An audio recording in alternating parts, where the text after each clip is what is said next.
Congress, and it was as advertised. There were 58 standing ovations in a 55-minute speech.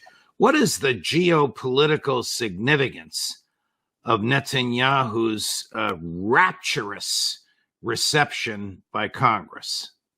Well, I think that most people around the world were not surprised by what happened.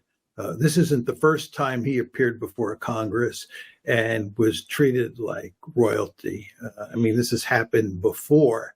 And most people around the world understand full well that basically the Israel lobby owns Congress and they can pretty much get anything they want. So it's not surprising in that sense. But the fact is that it further embarrasses the United States. It makes us look like the world's greatest hypocrites. We are always talking about international law, a rules-based system, and so forth and so on, the importance of human rights. And here you have a war criminal. He is a war criminal. He is a leader who is in charge of a genocidal campaign in Gaza, who is being wildly cheered by most of Congress. And this just does enormous damage to America's reputation.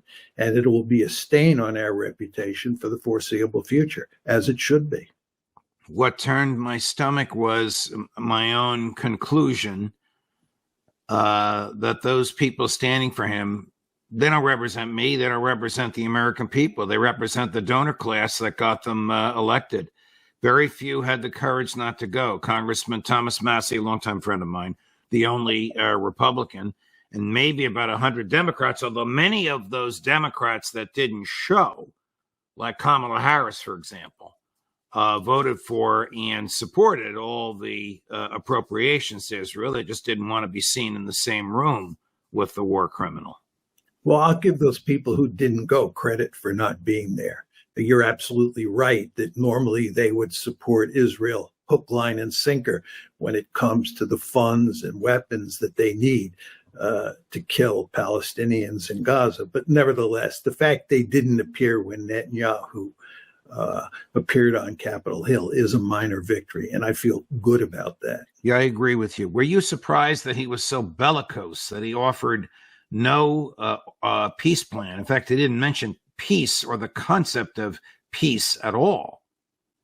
No, I was not surprised that he was so bellicose. I also was not surprised that he told a handful of lies, bold-faced lies, which of course Congress just lapped up.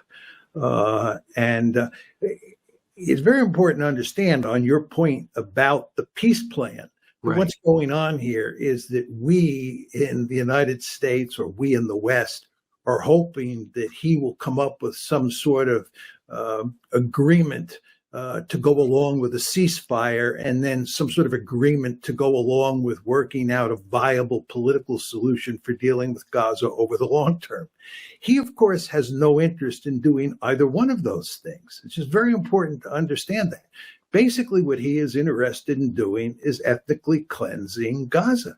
He wants to drive all of the Palestinians out. He's not interested in a ceasefire. He wants